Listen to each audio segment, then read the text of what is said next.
New Zealand isn't one of the world's great spenders on scientific research and development.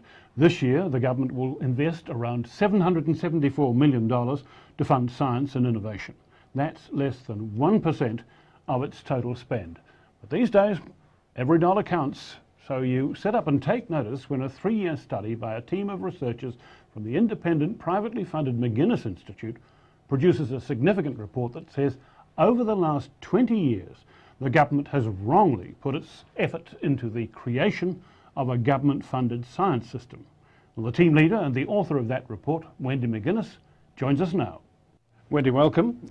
Let's start really at the beginning. Why on earth would you want to join the many people who've analysed government-funded science sector? Why? Why do it again? It's just so important. It's the only money really that government spends on the future of New Zealand. Like all the rest is sort of, expenditure that has to be spent on health or medical or schools or whatever. Science is really the pure investment in the long-term future of a country. We don't invest much of it, do we? Less than 1% of the government spend is going into government-funded science.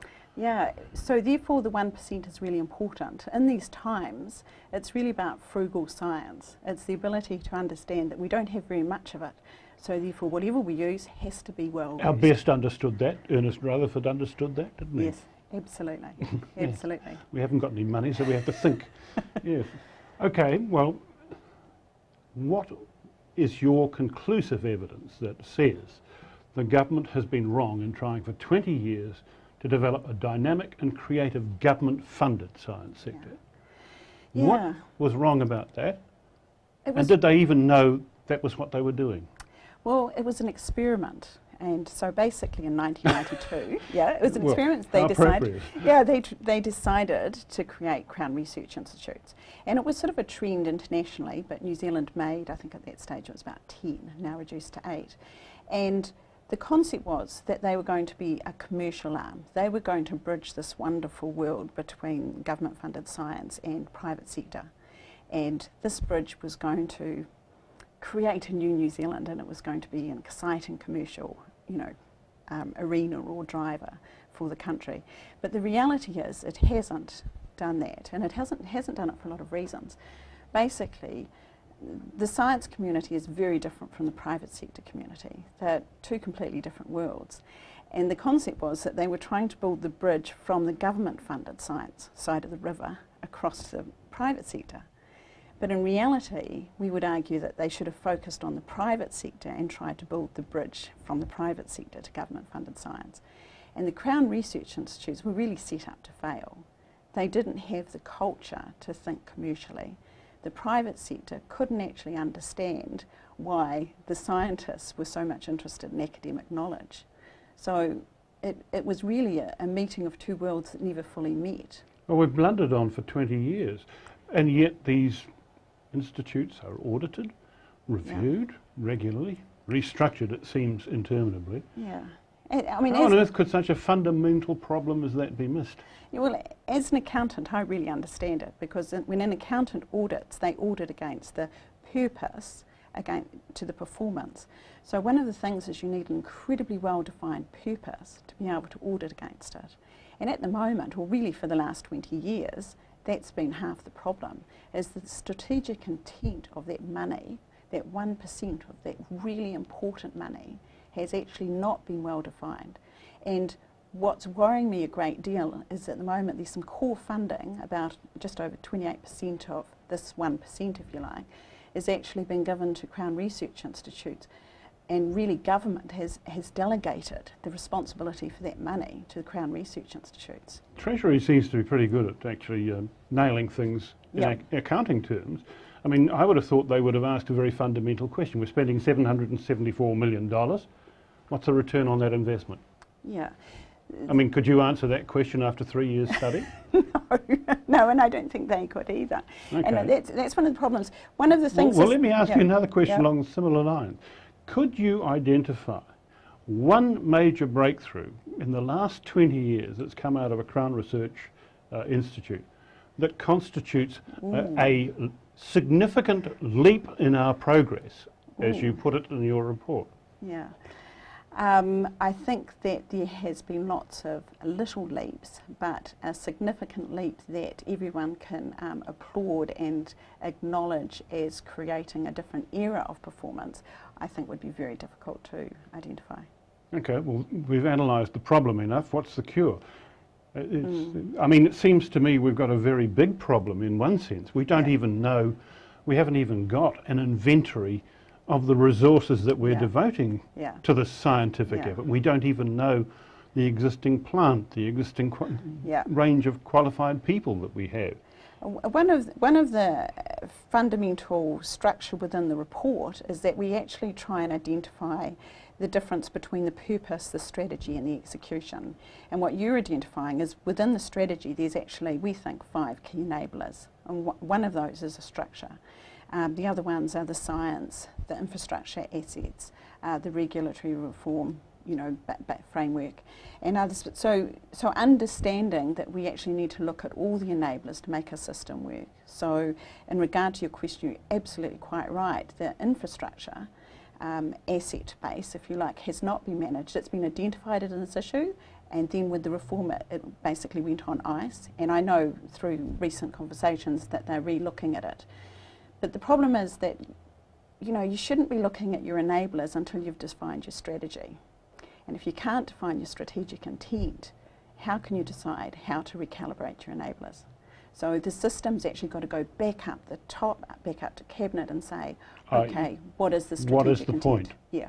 What is the purpose? What is our goal in doing anything about this? Because you can't execute it if you've got this fuzzy stuff at the, this funny purpose, and you can't evaluate and assess it. So therefore, people like the Office of the Auditor General are stuck. We are all stuck in a system. So the concept of the report is that we let sunlight in. We actually try and really identify the linkages, the alignment in the system. Do you think scientists are ready for this kind of exposure to the sunlight? Or do they quite like it where they are? Thank you very much. I did get some feedback where people felt there was far too much me too within the system. In other words, that they kind of think that it was so politically, people were looking after their funding purposes rather than looking at the system as a whole. But I think also I met some amazing scientists that were incredibly generous with their time. They explained things to me. They really want to engage and make the process better. And probably one thing that really hit me with the Crown Research Institute, so the most unhappiest scientists, I think it's 78% in a 2008 survey actually wouldn't recommend research to the youth of New Zealand. But if we're looking at New Zealand today and looking to the future, we've got carbon emissions as a significant problem. We have one of we are the most intensive producers of emissions, despite the fact that we're very small. And we're growing them, not shrinking them. Fresh water, fundamental to a food-producing nation. Well, it ain't fresh.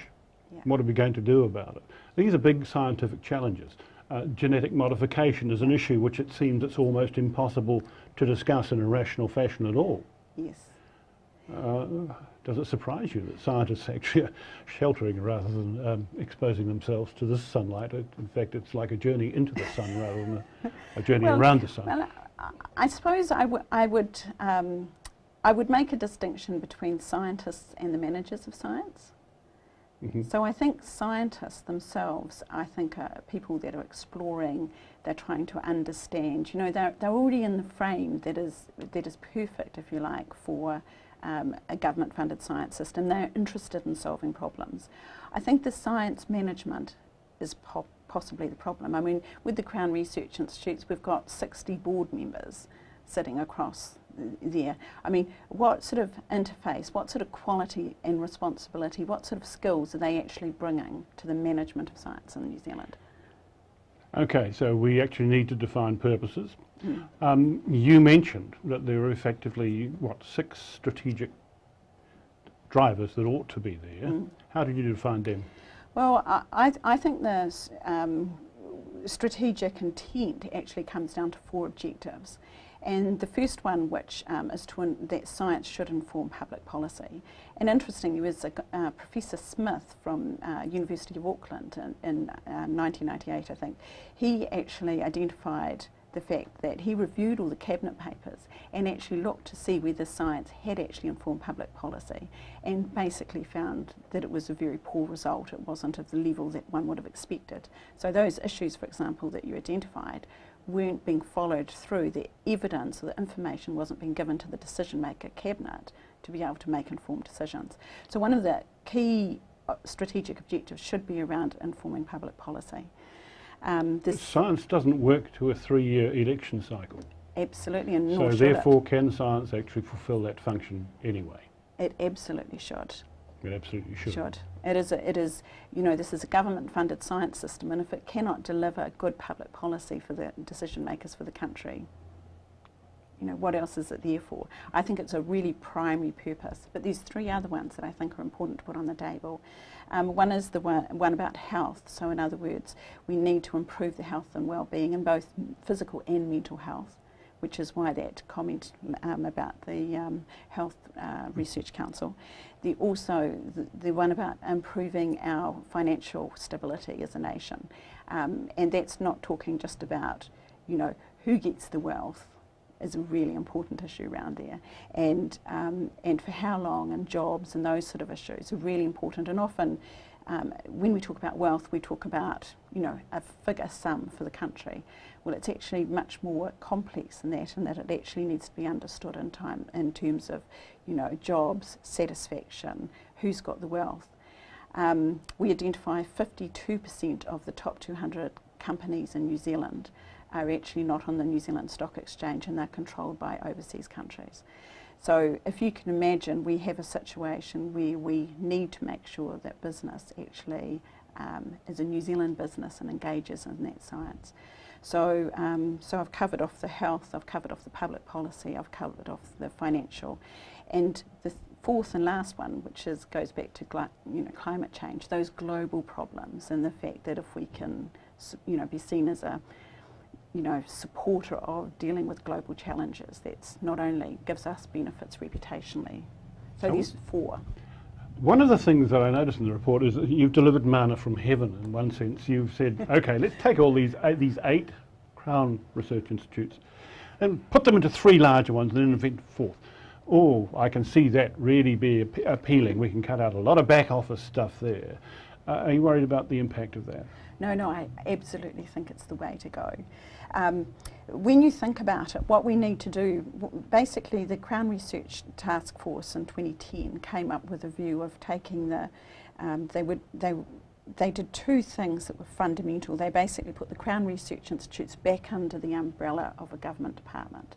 So their primary reporting is to MSI, the Minister of Science and Innovation, and they also made the Crown Research Institutes responsible just not for economic or commercial outcomes, but also for social, environmental, cultural. So there was quite a significant move, but basically proof really that the experiment hadn't worked and that it was coming into the government department area of control, and that was, you know, absolutely quite significant in regard to saying, okay, well, if that's, you know, 28% of our 1%, which is our critical bit of money for the future of New Zealand, we need to make sure that that's spent really well.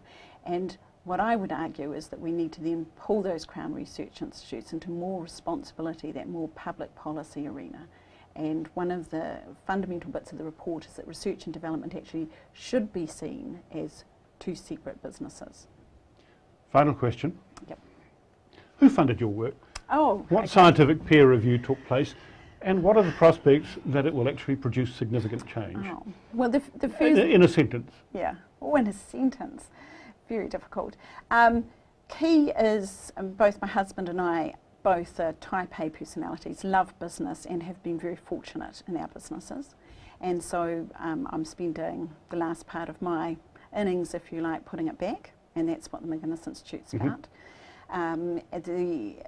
It's hard in one question.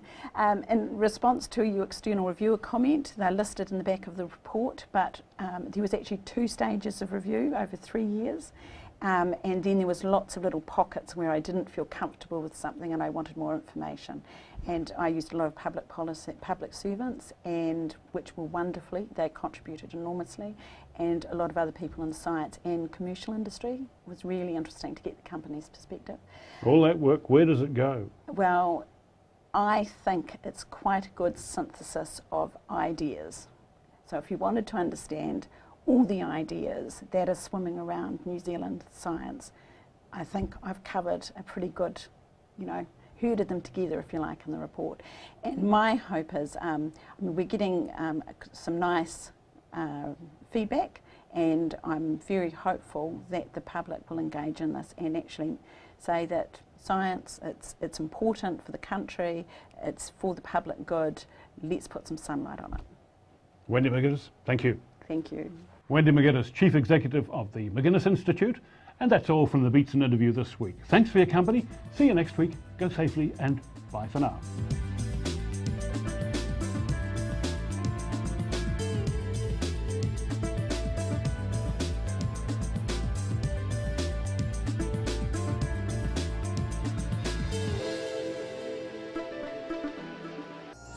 Supporting local content so you can see more of New Zealand on air.